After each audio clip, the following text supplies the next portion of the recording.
exciting part of the morning, I would like to introduce our keynote speaker for today, Ellie Hanrahan. Ellie is a passionate advocate with a keen focus on environmental sustainability, youth empowerment and social justice. She holds a Bachelor of Advanced Environmental Science with honours in Global Challenges from Monash University.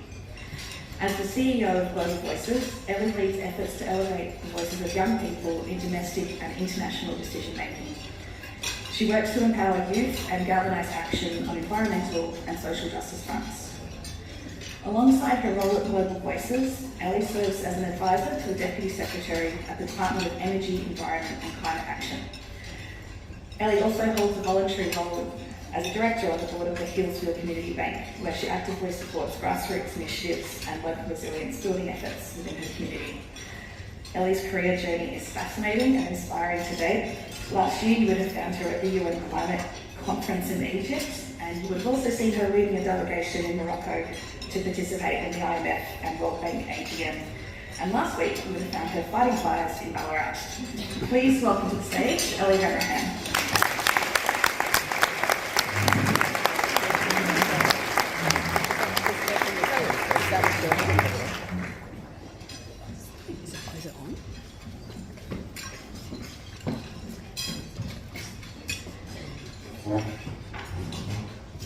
Good morning. Thank you all so much for getting up so early this morning to come to this incredible International Women's Day breakfast. I too would like to acknowledge the elders of the traditional lands that we're gathered on today, the Wurundjeri people, for passing on ancient knowledge and their enduring physical and spiritual connection to country. So, sorry.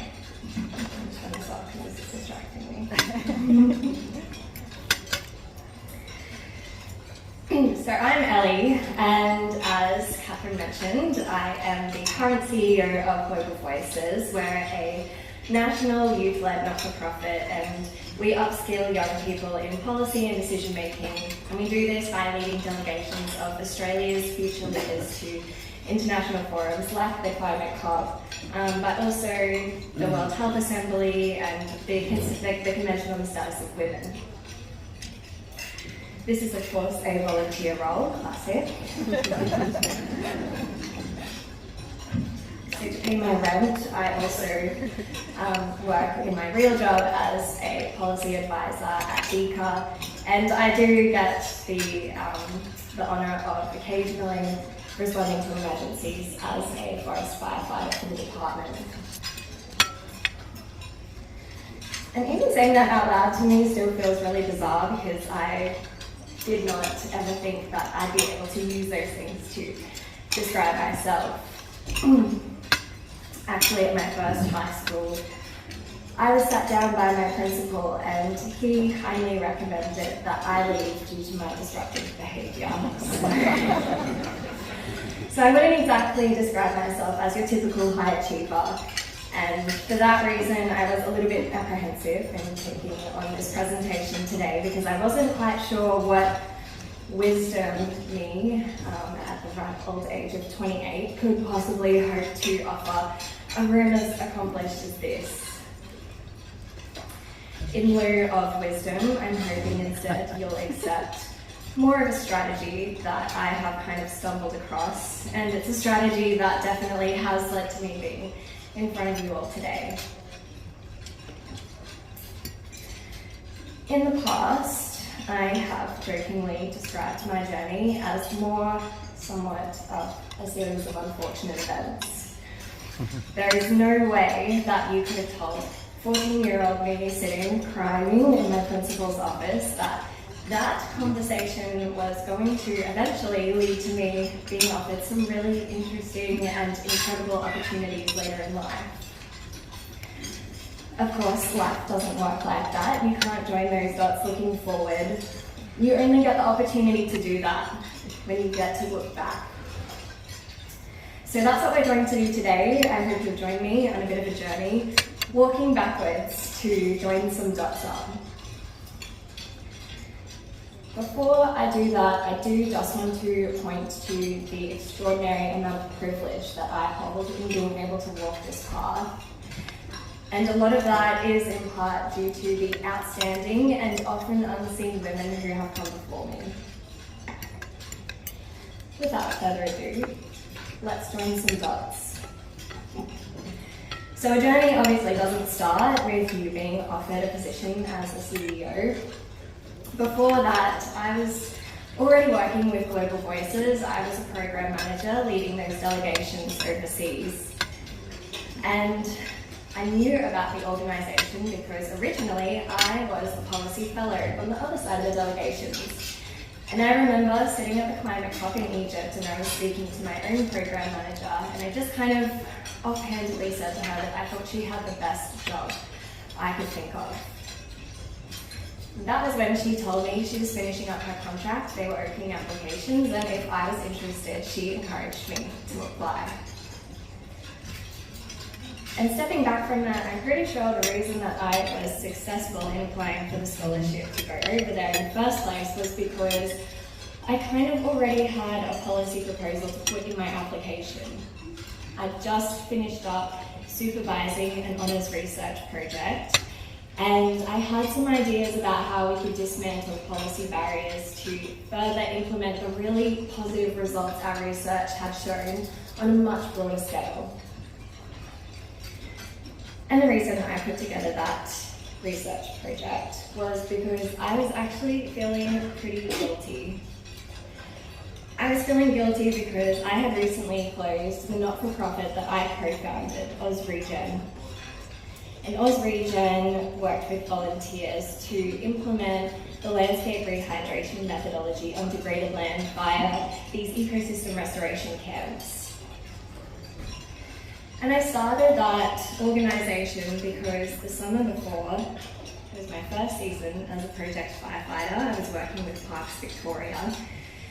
And pretty much as soon as I started, I was shipped off to East Gippsland to fight months-long campaign fires where I had the horrific experience of watching pristine temperate rainforest burn to the ground.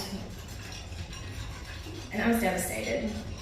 I was shocked because I had just finished a very expensive environmental science degree and they had told me that the key defining characteristic of a rainforest was that they don't burn. So that was kind of a defining moment for me, I think, because I've been a strong, passionate advocate for renewable energy since my late teens. And it was that moment that I realised even if we magically ended all carbon emissions tomorrow, it still wouldn't make a difference. There was something so broken within these landscapes that it wasn't going to stop these fires. So I went researching. I was looking online and I found the landscape rehydration methodology. Even better, I saw that volunteers all over the world were implementing these techniques via ecosystem restoration camps, and I just desperately wanted to be part of one. Of course, these were all happening overseas, and no one had actually started doing this in Australia yet, so that was how AusRegen was born. So I started AusRegen because I was a firefighter, but being a firefighter was really not a career objective for me growing up. I had just finished my university degree. I was feeling kind of burnt out and I had no plan for the future. I was just looking online and I came across these 6-month firefighting positions and I just thought, oh, how good would it be to move to the country for 6 months, be a firefighter and just sort the rest of my life out. So I applied, even though, to be honest, I had none of the skills and experience they were looking for. I had grown up in the suburbs my whole life, but I think because I had the environmental science degree, I suspect what happened was they were like, oh, applications haven't been that good this year, she's got the degree, so we'll give her a go. And even that degree, when I reflect on it, was also not exactly part of the plan. Not that I can claim that I had a plan, to be honest, but originally I had enrolled in a film degree. 3 days into that degree, I quickly realised that was not going to be for me, so I deferred, and I suddenly had all of this free time on my hands. I decided with my free time I was going to become an advocate, much to my parents' horror, and I jumped on the Oak Tree Foundation's Road Trip to End Poverty, which was essentially where they put a bunch of young people on buses and shipped us all down to Canberra. I say down because I was in Brisbane at this point. And we were going to advocate for an increase in the foreign aid budget. On the way down, we were kind of stopping at all of these towns and talking to community members about what we were doing and why. And something we were talking about a lot was all of these social issues that were being caused by Western industries coming in and using filthy tactics to extract resources. And this is causing a lot of environmental destruction. And I sort of was like, oh, foreign aid budget, that's nice and everything, but isn't that kind of like a band-aid measure? Like, shouldn't someone be doing something about these environmental issues? And it was on that same road trip, I was talking to a fellow road tripper, and she told me that she was studying organic chemistry at university. And I was in awe because this girl honestly could have been a runway model at any point had she so chosen. But instead, she had chosen to pursue arguably one of the most complicated avenues of the scientific field. And I was shocked. Keep in mind, I did grow up in Queensland, so I was kind of socially behind the times. But I had to stop myself and be like, yeah, I mean, of course girls can study science, that's not illegal, we're allowed to do that.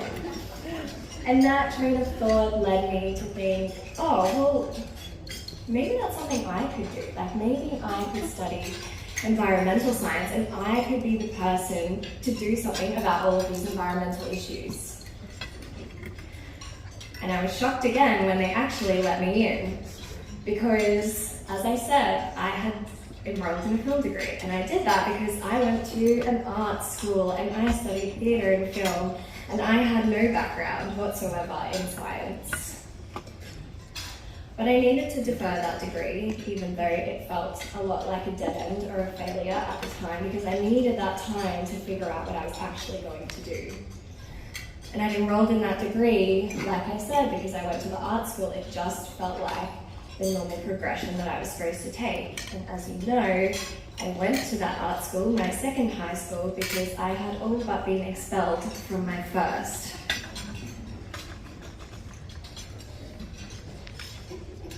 So those are the dots. And like any good story, I've obviously left quite a lot out. Within there's a lot of failures and random side missions, like becoming a party fairy at children's birthdays, and they didn't really go anywhere. There's also a lot of Netflix, I have to admit, because to be honest, that's all I really want to do with my time. Unfortunately for me, I live with this unending juxtaposition. It's an internal struggle where one side of me walks this planet and sees all the things wrong with the world, and I just want to get involved and fix it. The other side of me really would just like to find some time to finish knitting this jumper that I started like a year ago. So if you, like me, live with this infuriating need to be the change you want to see in the world, at the same time as just wanting to eat ice cream in bed and watch Law and Order, do I have the life hack for you? This strategy is what I call the passionate and emboldened pursuit of the word no. The way I see it, the word no is kind of like a get out of jail free card, because you pitched your idea, you asked for the funding, you applied for the role, and the powers that be said no. So what more could you do? Instead, you get to slink back to your bedroom and, with secret relief, continue watching Law and Order. And you don't have to listen to your pesky subconscious telling you that you should be making meaning of your life or doing something about climate change. So that, in my opinion, is a win-win. Of course, I should mention, like any scheme, there is the slight possibility of it backfiring. Someone could accidentally say yes. And for me, there's no better example than when I unwittingly took on the 1989 Victorian Water Act. As I mentioned, I closed Ausregen primarily because of the pandemic, but also because I was getting kind of sick of dealing with individual landowners anyway. I knew that if we were going to implement these techniques on a broad scale, we were eventually going to have to transition into public land. And this meant there were two problems. The first being that no one had actually researched these techniques within a public land tenure anywhere in the world. And the second being that thanks to the Water Act, it is highly illegal to build structures of any kind in a waterway, especially on public land, and especially on the holy ground that is the Melbourne water catchments, which coincidentally was the proposed location of my experimental design. And I thought this was genius because obviously nobody was going to let me do this and I could get back to my regular viewing of trashy TV. But I pitched my idea to Melbourne Uni and they ended up giving me 3 honest students to supervise for a year.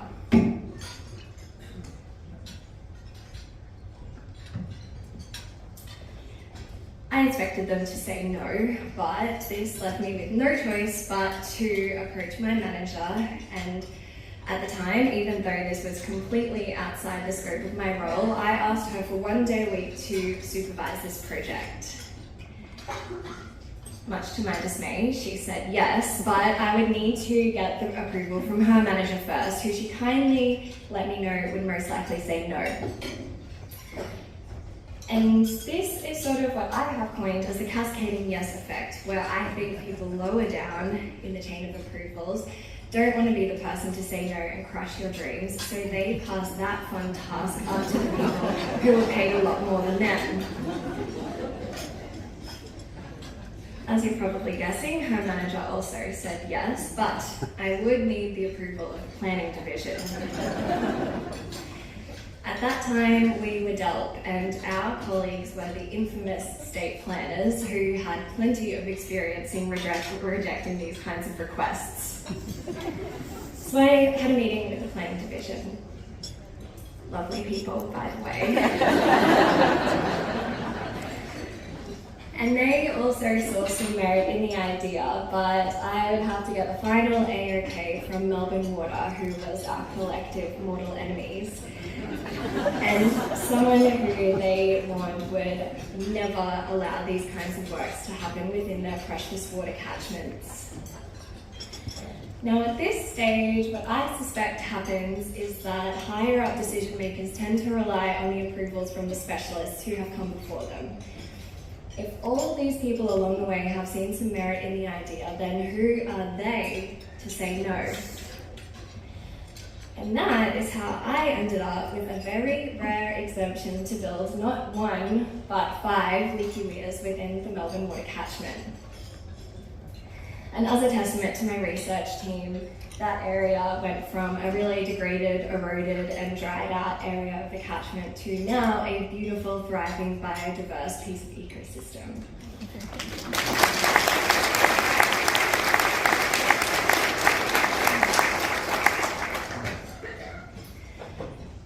So the strategy doesn't work all the time, I'll admit that. But as you've probably guessed, as you've been playing along, the strategy isn't really about getting someone to say no to you. It's about getting over the fact that sometimes people will, and if they do, great. You know, because if they're eating an ice cream and the Netflix. But if you're going to test this theory out, you're going to have to be prepared for the fact that eventually someone, even accidentally, might say yes. And when they do, you need to grab that yes and run with it. When someone counts you in, you have to be prepared to count yourself in too. Even when you think to yourself, oh my God, I have no idea what I'm doing here, because I've come to realize that I don't think anyone does. And I certainly didn't. I mean, can you imagine the audacity of a 23-year-old rocking up onto someone's property and saying to the land manager, hey, I think I have some ideas on how you can improve your land management practices. Or the audacity to think, yeah, I might be pretty good at fighting fires, even though I get a period every month. Shock. I didn't know how to sharpen a chainsaw or put together a board of directors. I didn't know how to organize the logistics of an international delegation, but it's something you just end up doing step by step. And then all of a sudden, you do know what you're doing, because you are doing it. And that's not to say you can get it 100% right every time either. And that's okay. When I closed Ausregen, it felt like the biggest failure of my life. All this time and effort and people putting their trust in me to deliver, and I had failed. But failures don't come without lessons, and I know that's cliche, but I came away from Ausregen knowing how to navigate the very complicated process of registering a charity with the ACNC, how to manage volunteers and put together a business plan. And these are all things that I've carried with me into every single one of my roles since. So, if you're up for it, you may as well give no a try. You never know. You might end up being accepted into a science degree you didn't think you were qualified for, or becoming one of a handful of paid female forest firefighters in Western Victoria. You might end up being able to do some pretty novel research or leading delegations overseas. You might even be asked to speak at the Planning Institute of Australia's International Women's Day breakfast. So, why don't you give it a shot? After all, the worst they could say is yes.